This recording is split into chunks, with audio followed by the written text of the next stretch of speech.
Ladies and gentlemen, hello. We are here with Mr. Ambrose Kam from Lockheed Martin. He's been driving the innovation in the company for more than 20 years. He's a frequent lecturer in MIT, Georgia Tech, and Purdue University. And of course, he holds a lot of multiple US patents regarding cybersecurity, blockchain, quantum resistant ledger tech. Thank you for being here with us, Mr. Kam. Hello. Thank you so much for having me. Appreciate it.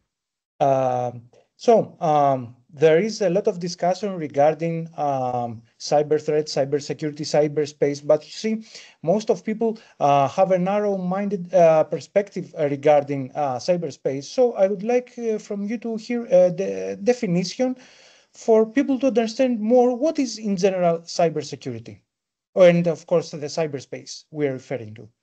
Sure. So cyberspace in general is considered as a virtual environment that might include the internet, local area network, wide area network. So in general, whenever that you have a network device, you're actually part of that cyberspace. So it can be your cell phone, your computer, your IoT devices, like Alexa, for example. Mm-hmm. Of course, when we are referring to cyberspace, we have also to consider all the dangers that are included in the cyberspace, as it should be almost a real space. So, what are the threats that a person or an individual person or a company or in general an organization can face inside the cyberspace? So give us a typical example of what is a cyber threat. So a cyber threat typically is a potential or actual malicious activity that can compromise the security of a system, and that includes confidentiality, integrity, or availability. You get cyber threats because the system that you're on, say your iPhone, your computer, they have vulnerabilities, and so and these cyber actors who might have malicious intent to say, for example, to steal your data, to penetrate your computer, your cell phone, in order to steal your personal information, or maybe to perform some kind of denial of service, for example. So those are all kind of considered as cyber threats because the cyber actors, they have the intent, they have the means, they have the skills and capabilities to perform these malicious activities to your computer or to your phone. Every person or a company actually, because due to the networking nature of the future, is actually vulnerable against these threats. Am I right? Yeah, absolutely. And that's the reason why we put so much emphasis on cyber defenses, because of the privacy concern, because of the fact that you want to be able to use your device at all times. And so you need to first of all, identify threats and also stop potential cyber threats as well, which could undermine the whole infrastructure, for example. And so that's at the personal level, but also at the government or at the country level as well. So. Mm-hmm. Well, actually, after many years of delay, Greece has decided to expand its infrastructure, physical and, of course, digital ones. For example, we have decided to digitalize the public services. We have decided to install a supercomputer, as it is, used to be said. Actually, Daedalus, it's going to be named in Greece.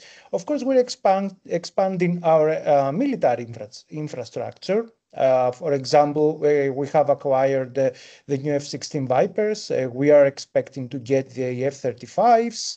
And all these have a common thing, that they are actually net-centric systems. So they're exposed to data servers or in the internet in general. Are there any, of course, similarities or differences in defending against threats regarding the civil and the military sector? Yeah, that's a great question, and so in general, I would say that a lot of the systems that you mentioned, whether it is a government system or a commercial one or even a personal one, they actually share a lot of common software and hardware. And so the benefits of that is obviously that you can save costs, right? That you can actually build your software or hardware and actually use it in different places for different use cases. But the downside of that is also the fact that because a lot of the hardware software are actually common, you actually have the same, or very similar vulnerabilities across the board. And so that's really reason. For that reason, we need to be cognizant of all the cyber threats. And so I'll give you, one example. For example, email phishing attack. That has been around, for the longest time, and it's still being used, right? Because people are actually still, clicking some of the, emails that you're not supposed to be, clicking, and therefore, some of this, same attack vectors that's being used, that's being targeted at a personal level, that's being leveraged at the government or commercial sectors as well. So we need to be cognizant of a lot of these cyber threats and potential attack services as well. The other common thing, for example, would be like encryption, for example. So which is a fundamental thing that's across many different systems. And whether you're using typical RSA encryption or AES, for example, you are using one of these encryption schemes, and potentially over the next 10, 15 years, they can be defeated. They can be compromised due to, say, quantum threats. And so we, as part of the cyber industry, we need to be cognizant of these threats, and we need to come up with ways to counter potential attack vectors. And so we need to be proactive. And one of the movement that I've seen that the industry is kind of moving towards is what's called the zero trust architecture. And so and that includes multi-factor authentication. So that's why when you log into your bank system or email system, sometimes you'll be asked to have some kind of multi-factor authentication, where they will send you a piece of code over your cell phone, and then you need to put in not just your typical username, password, but also this code that they that they generate in real time. And so that's part of it. And I think that the other thing that we need to be cognizant of is how we can actually address these evolving threats, because the cyber attackers, they also develop their own tools, and so their skill sets are also evolving and improving all the time. And so at the country level, or maybe at the enterprise level, we would encourage people to conduct periodic wargaming exercises to better identify what these threats might be. How can we come up with ways to counter these attack surfaces or attack vectors?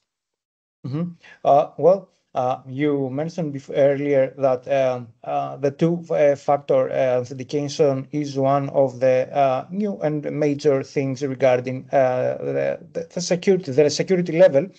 But you see, lately I've noticed this due to the AI, which is I think the new player regarding cyber threat, cybersecurity, of course. I've heard that sometimes they have programmed the AI to try to penetrate the two-factor authentication. So regarding the AI, which is actually the new big thing in the digital world, how could it affect both ways the cyber operations regarding, for example, for the bad things, increase the threat level, of course, or enhance the defensive capabilities? How would they be affected by the AI? Yeah, that's a great question, and you're absolutely correct. AI is being used for both the cyber offensive purposes as well as defensive purposes. From the offensive standpoint, you can use AI learning agents to figure out what are the most effective or most optimum attack vectors that you would like to attack. And so in the process, what's called the AI red teaming, we basically use AI tools to help us identify, if we were the attacker, how would we attack a particular system? So we would play the role of a attacker. So the red team, if we are the bad guys, what are the things that we would like to do to your system? And so from performing an exercise like that, we can better understand how our systems, can be, attacked, and therefore we can come up with ways to protect our system. So that's from the offensive standpoint. From the defensive standpoint, AI is also being used for example, to perform anomaly detection purposes, or to come up with mitigations, for example, or to come up with, or to identify vulnerabilities of a system.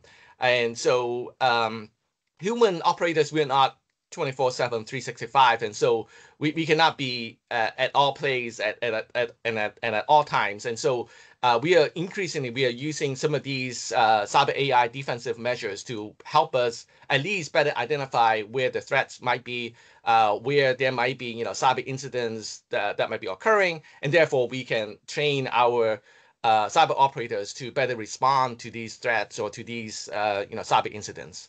Mm-hmm. Well, as you mentioned before, of course, a physical person cannot be 24/7 on the system to check every threat, but I believe that all people in the new era should be trained to be ready to defend themselves or an organization, a civil government one, regarding the cyber threat. So Lockheed Martin is a lead company regarding cybersecurity. Are there any tools for people to be trained, developed from the company? And of course, how could we achieve what is called cyber hygiene inside an organization? Yeah, that's a great question. I think in general, I do think that we need to raise the awareness of cyber or potential cyber attacks. At the personal level, we need to practice cyber hygiene. Things like, if there's a suspicious, email or text that you received and they ask you to click on a link, please don't. It can be as simple as that. There are a lot of resources out there. There are, many YouTube videos or maybe, university classes that you can take. But in general, we need to be aware of a lot of threats out there. And so, as I said earlier, email phishing attack is still one of the most effective way of stealing someone's credential. And once they are in your system, or once they have stolen your credential, they can, do a lot of damage. Maybe, perform, ransomware, or maybe they can, steal your money. They can expose your medical records, that sort of thing. So we need to be cognizant of all the dangers there. I think also at a country level, I do, or maybe at an enterprise level, we do need to build a pipeline of cyber engineering talents as well. I think that's critical to not just Greece, but also any country as well. We will always hear of a shortage of qualified cyber professionals, and that's exactly what I'm talking about. We need to build our next generation of cyber talents over time. And, if, like, for example, here, we have done some work with the high school students or maybe university students. We have what's called the cyber quest or code quest. So really to get people interested to, in terms of not just programming, but also understanding what some of the cyber attacks might be. Get them interested. Maybe offer them some work opportunities as well. So those are the things that we have found, very effective in terms of getting the next generation of engineers that might be interested in cyber, for example. Mm-hmm. Well, one of the most effective way to defend against threats in general is collaboration and cooperation between countries. I should mention, of course, for example, in the military sector, NATO, which is the most effective in the whole world. And for example, in the civil section, let's mention the rescue, which is a specific organization to defend against natural disasters. So, is there any way for countries to build a partnership regarding cybersecurity, in the field of cybersecurity? And could also Greece play any kind of role in that if it is possible? Yeah, absolutely. I think that's a great idea in terms of sharing the threat information. We call this cyber threat intel. And so at individual, enterprises level, we have such means to share the cyber threat intel information with other companies or to share that with the public. And if you see that could be certain industry-wide what's called ISACs. So these are information sharing and analysis centers. So you might have one, for the software industry, for example, to better identify what are the known vulnerabilities and what are the mitigations as well. So things like that would be useful for the for the health and medical industry. They have their own ISAC, and then for utility for utility companies like power plant or maybe water treatment plant, that sort of thing. They have their own ISACs as well. But you're also right, at the country level, we do need to share information, and I think it can benefit everybody. If there is a certain cyber incidents that might have happened, other people might know about it, or they need to understand how the attackers might be attacking your country's infrastructure or maybe this company's database of some sort. I think that's important. Case in point, back in 2015, for example, there's the Ukraine power grid incident, and so their country's or at least part of their country's power grid was hacked, was compromised, and it caused system outage for a short period of time. And things like that. That's really important because we can understand what has happened, and we can come up with mitigations and come up with ways to counter some of these attack vectors. Another sector which in general cyber warfare is referring to is actually the active defense. Well, I try to be political correct, but an active defense is regarding when a country or an organization has to defend itself. Sometimes the tool can be used actively. So, is there any way for countries to have this specific tool to use it against emerging threats, but as a preactive means of cyber security? Yeah, so you're right. I think that in the past, the cyber industry, I would say that we were passive in the past. We would wait. There's a cyber incident here. Let's look at what has happened, and then we will come up with ways to counter these threats. So that's more of a something happened, then we would react. So it's a lot reactive in the past, but nowadays we would like to adapt this active, I would say even proactive defenses. And using the cyber intel that I just mentioned. And that's really important, right? Because we need to be able to come up with ways to identify vulnerabilities. And so we need to also look out for potential threats. And so system monitoring and any sort of anomaly detection would become important. We also have, in the industry as a whole, we also have what's called the security by design. And so the idea is that in the past, cyber was often considered as something that you just bolted on after you develop a system, maybe a phone, maybe a computer. Now you would implement some cyber security measures. And so we would like to kind of change that mindset. And so security by design means that we need to consider cyber throughout the system life cycle, from the initial system concept phase all the way down to to development, to deployment and sustainment. We need to think about cyber and what that really means. And so one of the things that we have been doing is actually looking identifying potential vulnerabilities. And so when at the time that we develop a system, it can be a car, can be an airplane, can be anything. But the point is that we would like to understand what are the potential vulnerabilities, and we can derive these vulnerabilities by looking at the software bill of materials, or SBOM, and then H-bomb, the hardware bill of materials. But really, the whole idea is that a lot of the vulnerabilities have already been identified, and we need to associate, hey, because you're running this particular operating system, running this particular version of application, we already know what are the vulnerabilities. So we need to be proactive and come up with mitigations, and that might mean patching periodically, or like I said, running some cyber exercises at the enterprise level or maybe at the country level. The other thing that we have also found very cost-effective is what's called the cyber tabletop, or CTT.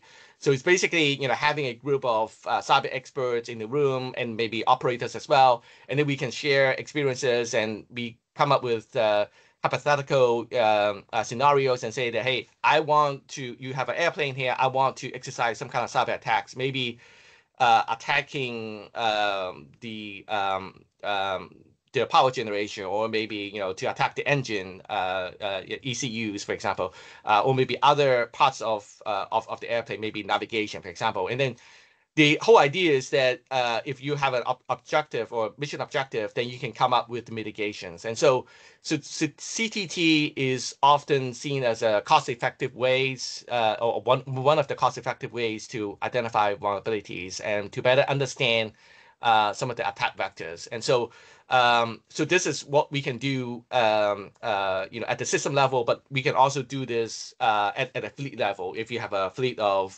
say, cars, or a fleet of, airplanes, or if you have at an enterprise level, maybe this is you're in charge of the IT, and you want to protect your data centers, for example.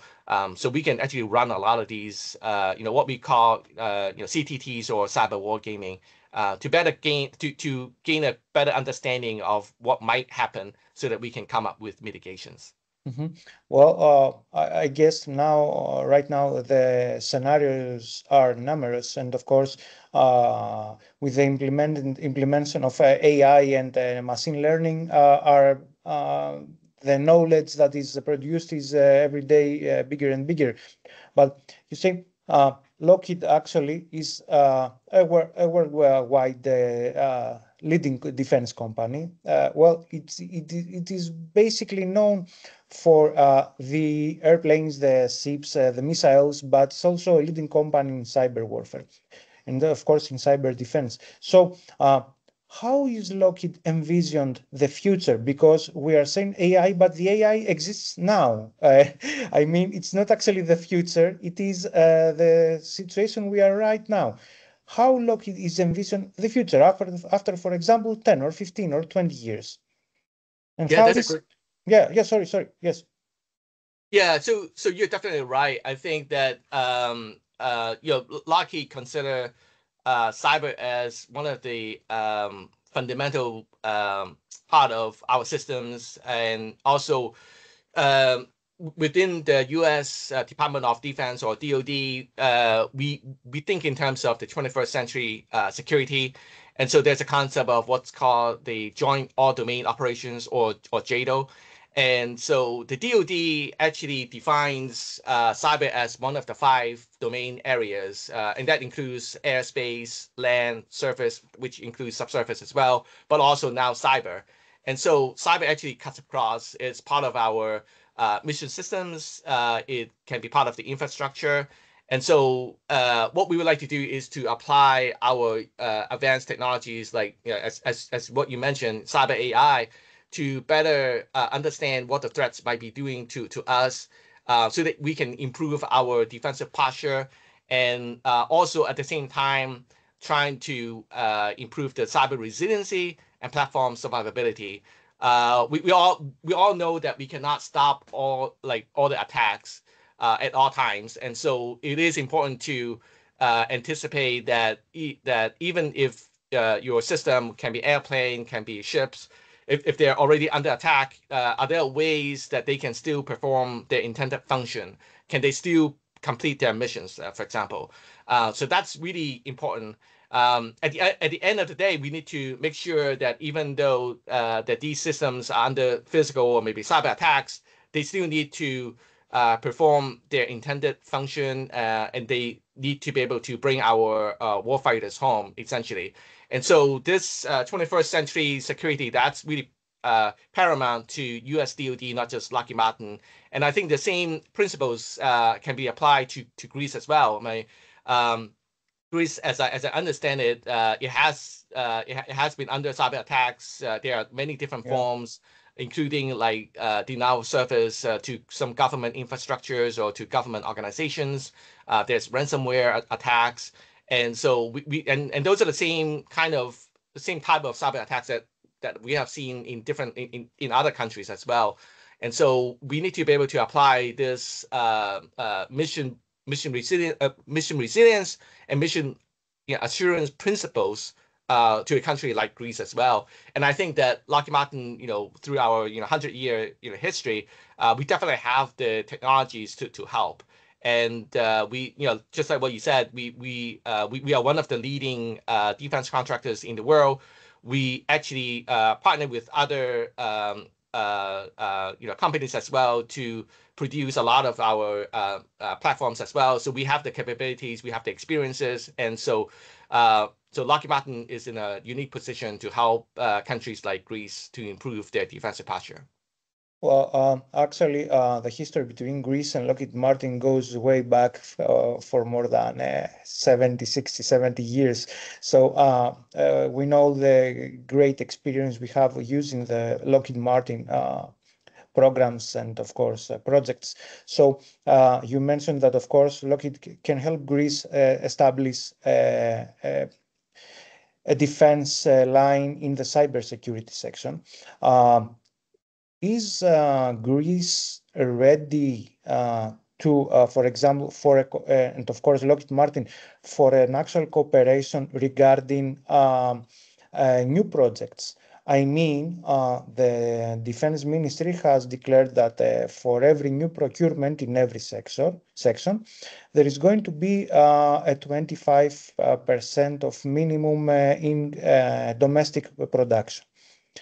I know Lockheed has in its mentality the cooperation in general, but due to the sensitivity of this project, is there any chance for other countries to participate in these programs? And of course, I'm referring specifically to Greece. Yeah, absolutely. There are, just like what you said, we have worked with different countries around the world. We have what's called a lot of these industry offset projects as well, just like what you said, where you have the main programs, but you also have the obligation. We, as in Lockheed Martin, we have the obligation to work with the in-country leading companies and to grow their expertise, as well as stimulating their local economy as well. And so we have done that with many countries. We have partnered with a lot of these in-country companies to beef up their cybersecurity capabilities, and also they can help them prototype their portfolio. And so, I mean, definitely that's one of the reasons why we would like to help Greece, for a country like Greece, because there are so many different ways that we can help, and cyber is, just like what I said, is basically everywhere, and it's part of the network world. And so anything from cyber AI to quantum threats, as I mentioned, to running CTTs or cyber tabletop exercises, providing cyber training, both at the university, college level, as well as high school level. We can do a lot of that to improve the to raise the awareness, but also to improve the country's defensive posture as well. And then at the country level, there is a lot of war gaming exercises that that any country the countries can participate as well. I've worked with the U.S. Forces on some of these activities as well, and oftentimes we would bring in foreign partners as well. And I mean, you mentioned about being the NATO partner, and we can certainly do something like that as well, or at least I have observed some of these activities. Great. So I have to ask you one last question, because I believe it's quite difficult, because in the physical world, when a threat is emerging, we know exactly when the threat is actually bigger, so that we should consider it as an act of war. But in the digital space, in the cyber space, when should we consider an act to be actually an act of war? Because the threat might be even bigger than a physical threat, but we don't see, physical damage. So when should we consider it as an exact act of war?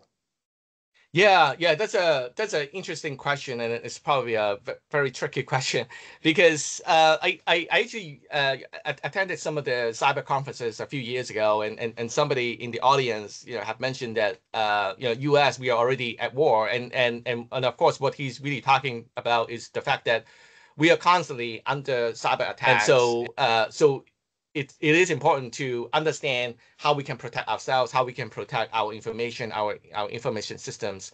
And so, but just like what you said, in cyber, I guess a big challenge is actually attribution. Unlike like physical warfare, like with tanks, missiles, and airplanes, you can sort of tell where they're coming from, what kind of munition that they have dropped to certain countries, and you can kind of trace it back and say that, hey, this country is attacking my country, for example. But in cyber, it's a little bit more challenging due to the fact that cyber is a virtual space, I would say, and even if you can track the cyber attack to IP address from a specific country, it's often hard to say that, hey, this cyber actor actually represents that particular country. For all we know, they can launch these cyber attacks from anywhere around the world physically, and so it's not like a physical missile that they launch. So it's very hard to say that this country is doing something to another country. And so this attribution is a big problem because you don't know who the cyber actors are, if they are state sponsor, or maybe just a hacktivist, or maybe a teenager who got nothing to do in his parents' basement, and they decided to launch some cyber attacks, that sort of thing. We have seen that happening, and so it's really hard to identify like who's behind these attacks. And so I'm not a politician, but just from the technical perspective, I would say that all we can really do is to better protect ourselves, but make no mistake about it, we are definitely fighting a cyber warfare right now as we speak, every day. And so that's really that's why cyber is paramount to a country's protection. Mm-hmm. Well, to your opinion, which cyber attack is the most impressive that ever happened, regarding, of course, the known ones? Because we've seen some famous ones. For example, I can recall the Stacks attack in Iran from Israel, and of course many others. So which one should you consider that is the most impressive regarding its effectiveness? Yeah. So I mentioned earlier about the Ukraine power grid incident, and I think that's an interesting use case because it demonstrates to people that cyber attacks can be happening to a country's power grid or maybe some kind of utility company. So in the past, it's not always clear that people understood how that happened. And interestingly, a lot of the malware that the attackers use, they are available commercially. It's not like something that they develop. They might have modified those malware tools to a specific needs, to a specific targeted system. But in general, these are like tools and capabilities that you can download from the internet, and you can even buy some of these cyber kit. I mean, cyber toolkit. These days, and so it's really interesting how the dynamics continue to evolve between cyber offensive and cyber defensive sides. And so you mentioned about the Stuxnet, and that's certainly one of the more interesting use cases out there, which involves at least at the time it was a 0-day attack. But like I said, 0-day or not, we all need to protect ourselves and walk away with the knowledge that, hey, these are things that we need to do, and that really speaks volume to a lot of the defensive work that we have done. You cannot control what other people are doing to you or to your system, but you can control how you react, and certainly how you protect yourselves. And so I think that's the important message there, is to raise the general awareness so that we can better prepare for the next wave of cyber attacks, whether it's at the country level or at the personal level. But going back to your original question, yes, certainly that Stuxnet was one of the more interesting cyber incidents, and also the Ukraine power grid incident as well. So. Well, I would like to thank you for all this fantastic and very interesting info you shared with us. The last word is yours. Please feel free to say whatever you feel that hasn't been said, that it is important for our discussion. Yeah, I would say that for the general audience, I think it's important to protect yourselves, and also understanding what cyber threats really mean to you, what the cyber attacks, what the cyber attackers might do to you, to your medical records, bank statements and things like that. I think that's important, and also coming up with ways to better monitor what's out there, who's using your information. I think that's important. It goes back to what I was saying about confidentiality, integrity, and availability. So that's a framework that we typically use when we think about cyber defenses. So think about so think along those lines here, how we can come up with defensive measures, and how we can more effectively detect suspicious activities. I get a constant flood of these emails as well as texts on my cell phone these days. I mean, every day I would have 50, 60 of these emails. To just be aware that there are some bad people trying to do bad things to you, and they do want to steal your credentials so that they can launch other attacks, or maybe they want to blackmail you, for example. So just be cognizant of what's out there, what the dangers are. I mean, obviously, we're not here to ask people to stop using the internet, or to stop to be on YouTube or TikTok or things like that. But it is important to protect yourself. So I think that's a message.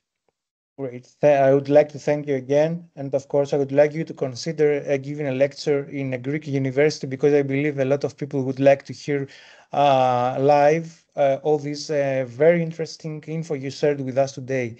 Thank you so much again for being here with us. Ladies and gentlemen, Mr. Ambrose Kam from Lockheed Martin. Thank you again. Thank you so much. Thank you for the Bye-bye. opportunity. Bye-bye.